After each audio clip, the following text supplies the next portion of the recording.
नमस्कार साथियों, स्वागत है आपका हमारे YouTube चैनल लक्षित IAS अकेडमी पर। आज का हमारा टॉपिक है सर्वनाम। वर्ण विचार के अंतर्गत विकारी शब्दों का अध्ययन हम कर रहे थे, जिसके अंदर सबसे पहले विकारी शब्द आता है संज्ञा। संज्ञा के बारे में हमने अध्ययन कर लिया है। उसके बाद में है सर्वनाम। आज हम सर्वनाम के बारे में विस्तार से अध्ययन करने वाले हैं। तो सबसे पहले है सर्वनाम क्या होता है, सर्वनाम किसे कहते हैं, सर्वनाम का क्या अर्थ है। तो सर्व प्लस नाम, हर एक शब्द के अंदर ही उसका अर्थ छिपा होता है। इसी प्रकार एग्जाम में आए हुए प्रत्येक क्वेश्चन के अंदर ही उसका उत्तर छुपा होता है। बस हमें जिस तरह शब्दों को समझकर उसका अर्थ निकालना होता है, ठीक उसी प्रकार एग्जाम में हमें क्वेश्चन को समझ के अपने उत्तर को लिखना होता है या चूज करके उसको भरना होता है। फर्क है समझने का, सिर्फ समझना। जिस दिन समझ जाएंगे उस दिन हम कामयाब हो जाएंगे, सफल हो जाएंगे। ठीक इसी प्रकार देखो सर्वनाम, सर्व प्लस नाम। सर्व मतलब सभी, नाम मतलब नाम, सारे नाम या सभी के नाम, उसको क्या बोलते हैं, जितने भी नाम है उनको क्या बोलते हैं, सर्वनाम। देखो इसकी डेफिनेशन के द्वारा हम इसका अध्ययन करते हैं। सर्वनाम शब्द का अर्थ है सबका नाम। ये देखो सबका नाम, सर्वनाम का क्या हो गया अर्थ, सबका नाम। वाक्य में संज्ञा की पुनरुक्ति का अर्थ होता है बार बार प्रयोग करना, एक ही शब्द को बारी बारी प्रयोग में लेना, पुनरुक्ति हो गया। को दूर करने के लिए संज्ञा के स्थान पर प्रयोग किए जाने वाले शब्दों को सर्वनाम कहते हैं। मतलब समझ में आ गया, नहीं आया? देखो दोबारा, संज्ञा किसे कहते हैं, किसी व्यक्ति, वस्तु, स्थान, गुण या भाव के नाम को संज्ञा कहते हैं। ठीक है, नाम को संज्ञा कहते हैं।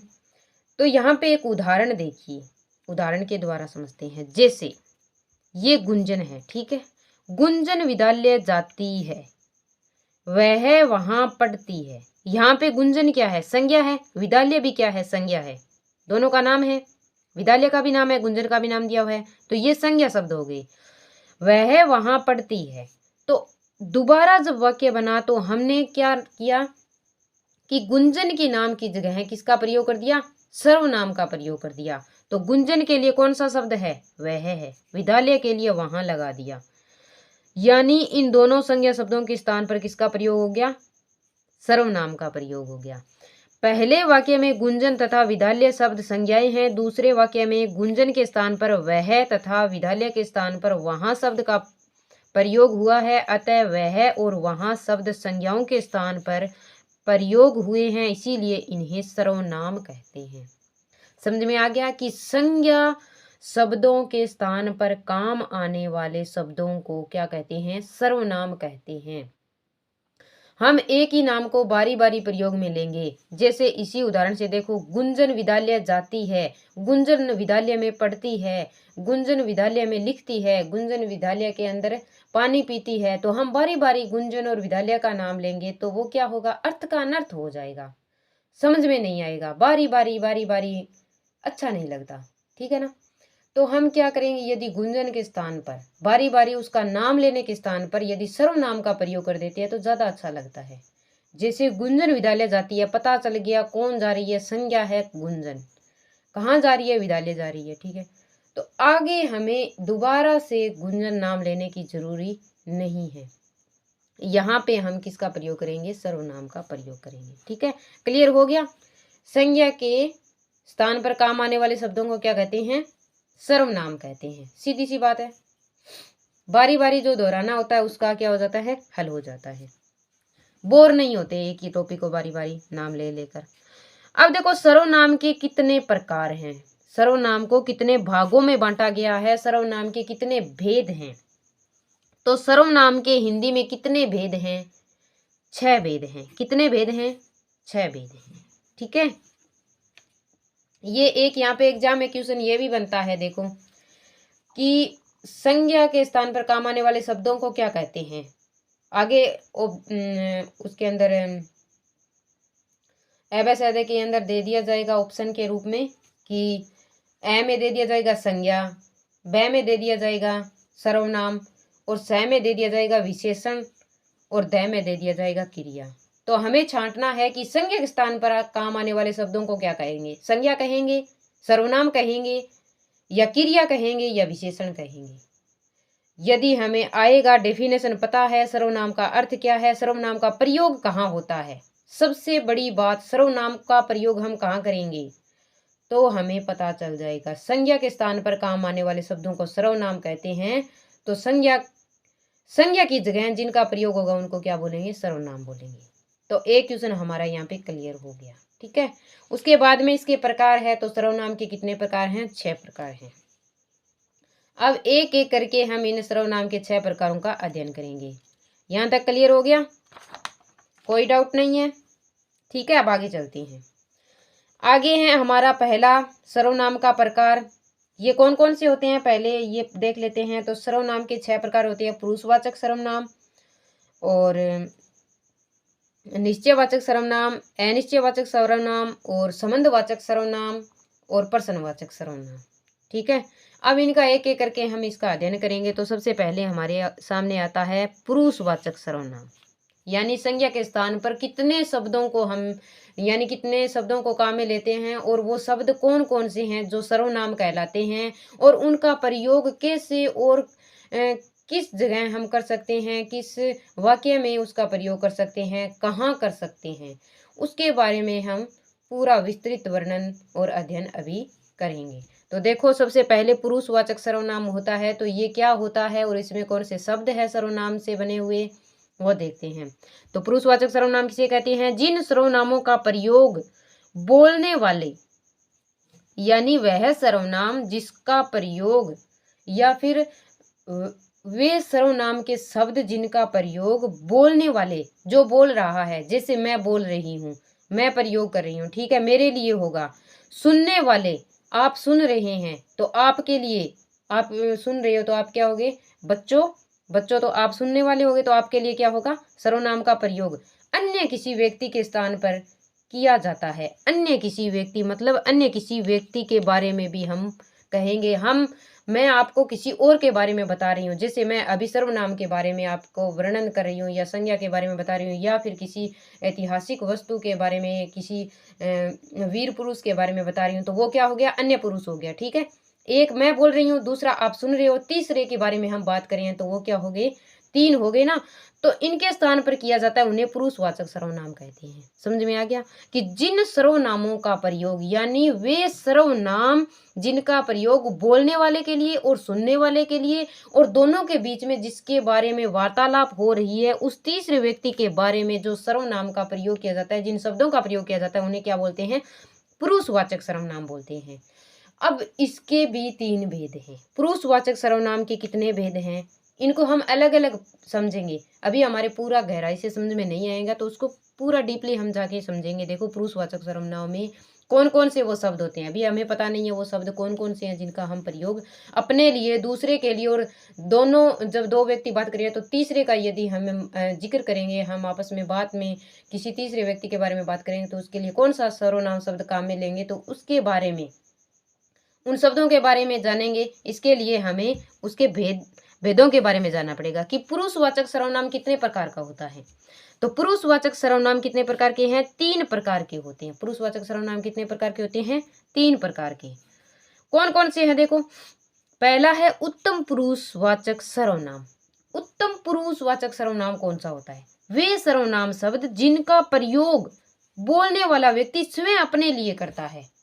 यानी उत्तम पुरुषवाचक सर्वनाम के शब्द कौन से होते हैं, पहचान करनी हो अगर हमें, डेफिनेशन आ जाती है, वे सर्वनाम शब्द जिनका प्रयोग बोलने वाला व्यक्ति स्वयं अपने लिए करता है, वह कौन सा सर्वनाम है? तो उसका नाम है उत्तम पुरुषवाचक। क्या नाम है उसका? उत्तम पुरुषवाचक। उत्तम पुरुषवाचक सर्वनाम हम किसे बोलेंगे? बोलने वाला, जैसे मैं बोल रही हूँ, ठीक है, मैं बोल रही हूँ तो मैं अपने लिए जिन शब्दों का प्रयोग करूंगी उसको क्या बोलेंगे, उत्तम पुरुषवाचक सर्वनाम। अब वो शब्द कौन कौन से हैं देखो, जैसे मैं आ गया, जैसे हम, मैं अपने लिए क्या बोलेंगे, हम इस तरह करेंगे तो हम हो गया, हम सभी ये करने वाले हैं, हम सभी एग्जाम की तैयारी करने के लिए अध्ययन करने वाले हैं, अपने लिए हो गया। मुझे, मेरा, हमारा, हमें।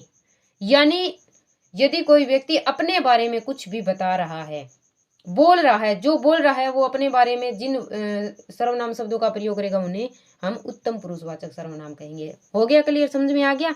यानी वे सर्वनाम शब्द जो बोलने वाले के लिए प्रयोग में लिए जाते हैं उनको क्या बोलते हैं, स्वयं के लिए, खुद के लिए, अपने लिए, उन सर्वनामों को उत्तम पुरुषवाचक बोलते हैं। यानी वो खुद को उत्तम मानकर बोलता है, ठीक है ना, समझ में आ गया। इसके बाद में आगे दूसरा है, यानी और भी रह गए, ये तो स्वयं के लिए हो गया। जो सुनने वाले के को क्या बोलेंगे, यानी जो सुन रहा है उसके बारे में हम यदि बात करेंगे तो उसको क्या बोलेंगे, सर्वनाम के अंदर उनका प्रयोग करेंगे। तो जैसे उदाहरण के लिए सुमन पूनम को बोल रही है, या सुमन पूनम से बात कर रही है। हो गया, यहाँ पे सुमन बात कर रही है पूनम के साथ, ठीक है, दूसरा व्यक्ति सुन रहा है, सुमन बता रही है, ठीक है। इसके बाद में वो तीसरे के बारे में बात करेगी, सुमन पूनम से निर्मला के बारे में बात कर रही है, ठीक है। निर्मला तीसरा शब्द हो गया, ठीक है, तीसरी संज्ञा हो गई। तो सुमन एक बारी तो बोल देगी, दोबारा जब वो बात करेगी कहेगी मैंने उसको बताया, उसको मतलब पूनम को बताया कि वो कल आएगी, ठीक है। कौन आएगी कल, वो शब्द किसके लिए प्रयोग हुआ है, वो निर्मला तीसरे के लिए प्रयोग हुआ है, ठीक है। इसी प्रकार हम इसका अध्ययन करेंगे। तो देखो, मध्यम पुरुषवाचक सर्वनाम कौन होता है, जो सुनता है, ठीक है। वे सर्वनाम शब्द जो सुनने वाले के लिए प्रयुक्त किए जाते हैं, यानी सुनने वाले व्यक्ति के लिए जो शब्द प्रयोग में लिए जाते हैं सर्वनाम शब्द, उनको क्या बोलते हैं, मध्यम पुरुषवाचक सर्वनाम बोलते हैं। जैसे तू, तुम, तुझे, तुम्हें, तेरा, आप, आपका आदि। हो गया, यानी तुम सुनो, तुम्हारी बात सही है, तुम ऐसे करो, तू सही है, तुम्हें ये करना चाहिए, ये तेरा है या फिर आपका है।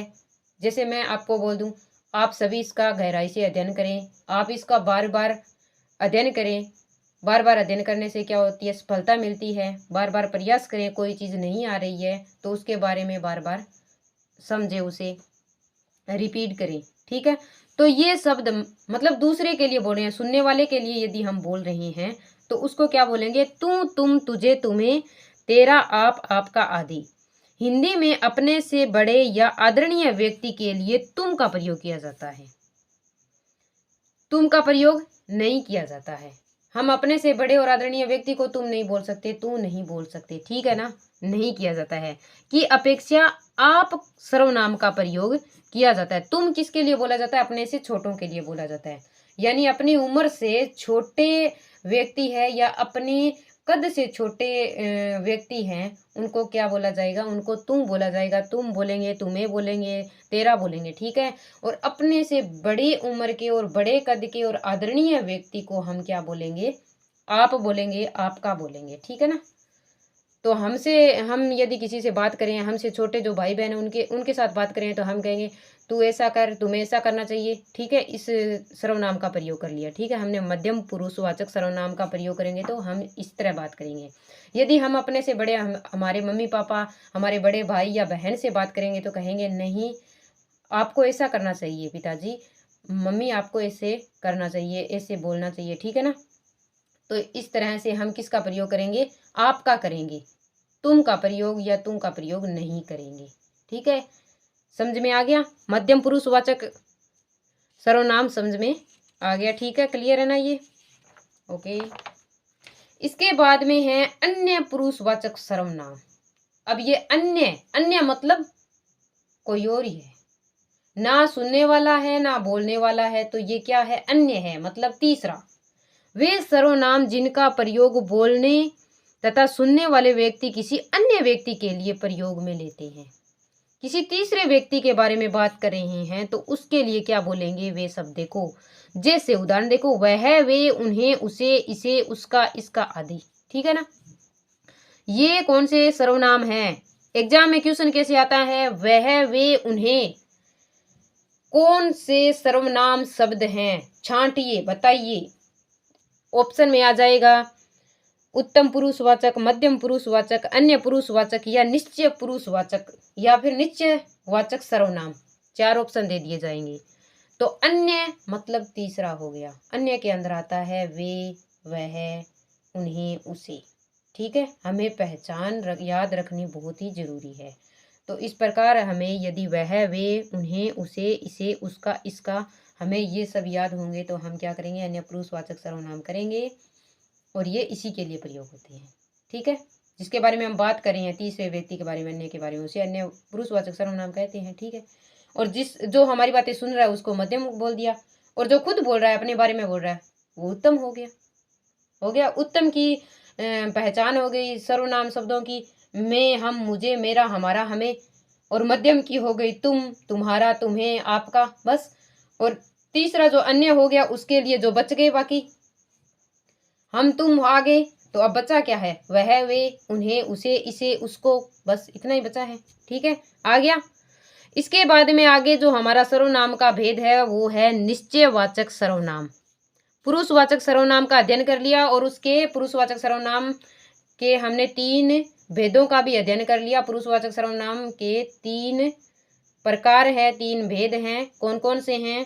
पहला है उत्तम पुरुषवाचक सर्वनाम, दूसरा मध्यम पुरुषवाचक सर्वनाम और तीसरा है अन्य पुरुषवाचक सर्वनाम। इसके बाद में है निश्चयवाचक सर्वनाम।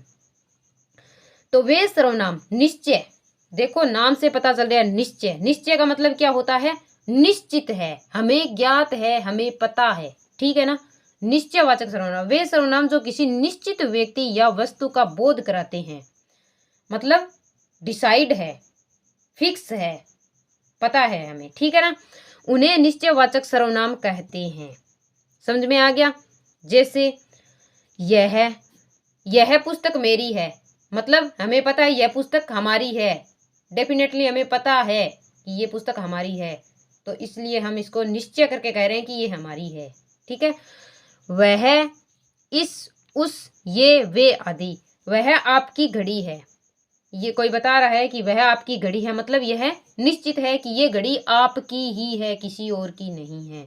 वाक्य में वह शब्द निश्चयवाचक सर्वनाम है। इसी प्रकार यह मेरा घर है में यह शब्द क्या है? निश्चयवाचक सर्वनाम है। इसके अंदर बोध करा दिया जाता है कि ये चीज निश्चित है, चाहे कुछ भी कर लो ये निश्चित है। जैसे यह घर मेरा है, सबको पता है कि यह घर मेरा है क्योंकि ये निश्चित है, सबको पता है, जानकारी है। ठीक है, बोध करवा रही है उस चीज का। तो ये शब्द क्या हो गए? निश्चयवाचक सर्वनाम हो गए। ठीक है, उसके बाद में है आगे है अनिश्चयवाचक सर्वनाम। ये देखो यहाँ पे निश्चयवाचक हो गया, अब है अनिश्चयवाचक सर्वनाम। अनिश्चयवाचक सर्वनाम हम किसे कहते हैं? अनिश्चय का मतलब जिसका कोई अता पता जानकारी नहीं है, निश्चित नहीं है, अनिश्चित है। हम कह नहीं सकते कि यहाँ पे 4 पुस्तकें रखी है क्योंकि हमें पता नहीं है, वहां पे 10 भी पुस्तकें हो सकती है। ठीक है ना। तो हम क्या लगाते हैं? अंदाजा लगाते हैं या फिर अनुमान लगाते हैं कि वहां इतने लोग हो सकते हैं। कितने हैं निश्चित नहीं है। यदि निश्चित पता होता तो हम बता देते वहां पे 4 लोग आएंगे, 4 लोगों का खाना बना लेना। ठीक है, लेकिन ये बोल दे कि पता नहीं कितने लोग आएंगे, खाना कितने लोगों का बनाना है पता नहीं। ठीक है ना, मतलब निश्चित नहीं है वहां कितने लोग हो सकते हैं या फिर कितनी वस्तुएं हो सकती है, उस मात्रा का, उस संख्या का हमें निश्चित ज्ञान नहीं है। वहां पे क्या होता है? अनिश्चयवाचक सर्वनाम होता है। और इनके लिए, अनिश्चयवाचक सर्वनाम के लिए कौन से सर्वनाम शब्द काम में लिए जाते हैं तो उनका अध्ययन करते हैं। देखो, वे सर्वनाम शब्द जिनसे किसी निश्चित वस्तु या व्यक्ति का बोध नहीं होता है बल्कि अनिश्चय की स्थिति बनी रहती है, मतलब कंफ्यूजन बना रहता है। जैसे एग्जाम में कैसे होता है कि इसका ये आंसर सही है या ये, यानी ए सही है या बी सही है या सी सही है, हो सकता है डी भी हो सकता है। आंसर की के अंदर डी आ गया तो क्या करेंगे? हमने बी कर दिया तो क्या करेंगे? मतलब हमें आंसर आ नहीं रहा है, कंफ्यूजन है कि चारों ऑप्शन में से कौन सा सही है, नहीं पता। तो कई बारी तो नहीं पता होता है तो कई तो छोड़ देते हैं नेगेटिव में नंबर ना जाए इसलिए। लेकिन कई होते हैं कि क्या है, जाएंगे तो जाने देंगे, अनिश्चित है लेकिन फिर भी उसको करके आ जाते हैं। पता नहीं इतने क्वेश्चन तो इनका आंसर सही होगा या गलत होगा, निश्चित नहीं है, ठीक है ना। जहाँ पे अनिश्चय होता है वहां पे यही होता है, कंफ्यूजन होता है दिमाग के अंदर कि सही है या नहीं है, पता नहीं है, जानकारी नहीं है, तो हम क्या तुक्का मार के आते हैं वहां पे। ठीक इसी तरह जहाँ निश्चय नहीं होता है वहां पे ऐसी स्थिति बनती है, अनिश्चयवाचक सर्वनाम कहते हैं। जैसे कोई जा रहा है, कोई जा रहा है मतलब पता नहीं है कौन जा रहा है, जा रहा है लेकिन हम उस व्यक्ति के बारे में या जो जा रहा है उसके बारे में हमें किसी भी प्रकार की जानकारी नहीं है, हम उसके बारे में जानते नहीं है, ठीक है। वह कुछ खा रहा है, अब खा रहा है ये तो दिख रहा है, ठीक है, लेकिन क्या खा रहा है ये नहीं पता है, ठीक है ना। वह कुछ, देखो कोई कुछ और किसी ने कहा है, किसी, ये क्या हो गए, सर्वनाम हो गए, किसी कुछ कोई, ये निश्चित नहीं है, अनिश्चित है। तो अनिश्चित सर्वनाम की जो पहचान है, जो सर्वनाम शब्द है वो है कोई कुछ और किसी। वाक्यों में कोई कुछ किसी शब्द का क्या है, अनिश्चय सर्वनाम है, ठीक है। समझ में आ गया। निश्चयवाचक कौन होंगे, जो जिसके बारे में हमें पता होता है, अनिश्चयवाचक वे हो गए जिनके बारे में हमें जानकारी नहीं है, उनके बारे में हमें कुछ भी पता नहीं है, अनिश्चित होते हैं, ठीक है। उसके बाद में आगे हैं 4 नंबर जो है सर्वनाम का भेद, उसका नाम है प्रश्नवाचक सर्वनाम, ठीक है। अब देखो प्रश्नवाचक सर्वनाम क्या होता है। सबसे पहले ये देखो प्रश्न में ही उत्तर छुपा होता है, तो प्रश्न प्लस वाचक सर्वनाम, प्रश्न मतलब प्रश्न, क्वेश्चन, क्वेश्चन मार्क लगाना, सीधी सी बात है, प्रश्नवाचक सर्वनाम कहलाते हैं। जिन सर्वनामों में क्वेश्चन मार्क लगा होता है, अब वो शब्द कौन कौन से हैं जिनमें क्वेश्चन मार्क लगा होता है, तो उन शब्दों के बारे में अध्ययन करते हैं। देखो वे सर्वनाम जो प्रश्न का बोध कराते हैं या वाक्यों को प्रश्नवाचक बना देते हैं, उन्हें प्रश्नवाचक सर्वनाम कहते हैं। जैसे उदाहरण देखो, कौन गाना गा रही है, इसकी क्वेश्चन मार्क लगा दिया, ठीक है। इसका ध्यान रखना बहुत जरूरी है। देखो अनिश्चयवाचक में भी यही है कि कौन जा रहा है, किसी ने कहा था, किसी ने क्या कहा था, ये शब्द आते हैं, लेकिन उसके अंदर अंत में जो वाक्य कंप्लीट होता है वहां पे क्या होता है, पूर्ण विराम होता है, प्रश्नवाचक चिन्ह नहीं होता, इसीलिए उसको अनिश्चयवाचक बोलते हैं, ठीक है। लेकिन यहाँ ध्यान रखने वाली बात यह है कि कौन गाना गा रहा है ये अनिश्चयवाचक बन रहा है, लेकिन इसके आगे जब प्रश्न चिन्ह लगा दिया तो ये क्या बन गया, ये प्रश्नवाचक पुरुष मतलब प्रश्नवाचक सर्वनाम बन गया। ये अनिश्चयवाचक बन रहा है यदि ये प्रश्नवाचक चिन्ह है, इसको हटा दिया जाए तो कौन गाना गा रहा है मतलब पता नहीं है, जानकारी नहीं है, तो यहाँ पे इसको प्रश्नवाचक सर्वनाम बनाने के लिए इसके क्या लग जाएगा, प्रश्नवाचक चिन्ह लग जाएगा। इस बात का ध्यान रखना है, ये जो आगे है ना इसका, क्योंकि इसके अंदर बच्चे मार खा जाते हैं और कंफ्यूजन के अंदर प्रश्नवाचक को अनिश्चयवाचक बना देते हैं और अनिश्चयवाचक को क्या बना देते हैं, प्रश्नवाचक बना देते हैं। तो ये एग्जाम में इसी तरह क्वेश्चन आते हैं, मिलते जुलते, चारों ऑप्शन बिल्कुल मिलते जुलते होते हैं, उनमें चूज करना थोड़ा कठिन हो जाता है, ठीक है ना। तो थोड़ी सी गौर करके थोड़े से क्वेश्चन को एक बार और समझ के, क्वेश्चन के अंदर उत्तर छुपा होता है उसको ढूंढने का थोड़ा सा प्रयास करना चाहिए हमें। देखो वह क्या लाया, वह क्या लाया, ये अनिश्चयवाचक भी है, पता नहीं है क्या लाया, तो यहाँ पे प्रश्न चिन्ह लगा दिया, तो ये क्या बन गया, प्रश्नवाचक बन गया। किसकी पुस्तक है, ठीक है ना, किसकी पुस्तक पढ़ी है, तो ये प्रश्नवाचक। हमें सीधा प्रश्नवाचक सर्वनाम में इतनी जानकारी लेनी है कि यदि वाक्य खत्म होने के बाद में अंत में यदि ये चिन्ह आ गया ना, तो हमें ये सोचने की जरूरत नहीं है कि इसके अंदर कौन से सर्वनाम के शब्दों का प्रयोग हुआ है, क्या प्रयोग हुआ है, क्या बोल रहा है, वाक्य का अर्थ क्या है, कुछ भी निकालने की जरूरी नहीं है, सीधा कर दो प्रश्नवाचक सर्वनाम, सीधी सी पहचान है इसकी, बस अंत में ये निशान होना चाहिए, वहां पे प्रश्नवाचक सर्वनाम होगा अपना, ठीक है। क्लियर है, सिंपल भाषा में। उक्त वाक्यों में कौन क्या किसकी शब्द प्रश्नवाचक सर्वनाम है, ये बता रहा है कौन क्या किसकी, तो ये कौन क्या किसकी तो अनिश्चयवाचक में भी आ सकता है, लेकिन हमारा मेन इसकी पहचान ये प्रश्नवाचक चिन्ह होगा, ठीक है। आगे है संबंधवाचक सर्वनाम, ध्यान इनका भी रखना है, कौन क्या किसकी भी होना चाहिए, वाक्य में सीधा प्रश्नवाचक चिन्ह हर एक वाक्य में नहीं आता है, ठीक है ना। तो संबंधवाचक सर्वनाम है 5वां सर्वनाम का भेद, वे सर्वनाम जो दो पृथक पृथक पृथक पृथक मतलब अलग अलग बातों के स्पष्ट संबंध को व्यक्त करते हैं। देखो वे सर्वनाम शब्द जो दो पृथक पृथक, दो हैं अलग अलग हैं, दोनों क्या है, अलग अलग है, एक अलग है दूसरा भी अलग है। बातों के स्पष्ट संबंध को व्यक्त करते हैं उन्हें संबंधवाचक सर्वनाम कहते हैं। जैसे जो, वह, जो, सो, जिसकी, उसकी, मतलब दो सर्वनाम शब्दों का प्रयोग एक साथ हो रहा है और दोनों का अर्थ भी अलग अलग लिया जा रहा है। एक ही अर्थ के लिए दोनों शब्द नहीं है, दोनों का अर्थ अलग अलग है और दोनों का प्रयोग भी अलग अलग अर्थों में लिया जा रहा है। वहां पे कौन सा होगा, संबंधवाचक होगा, संबंध बताया जा रहा है, ठीक है ना। तो देखो जितना उतना आदि, ये ऐसे होंगे दोनों एक साथ, जो वह, ये दोनों एक साथ आएंगे, जो और सो दोनों एक साथ आएंगे, जिसकी और उसकी एक साथ आएंगे। संबंध, यदि संबंधवाचक सर्वनाम होगा तो इन दोनों का प्रयोग साथ साथ होगा, मतलब ये पूरा जोड़ा आएगा वाक्य के अंदर, जितना और उतना। अब इसका एक वाक्य में प्रयोग भी देख लेते हैं संबंधवाचक सर्वनाम के।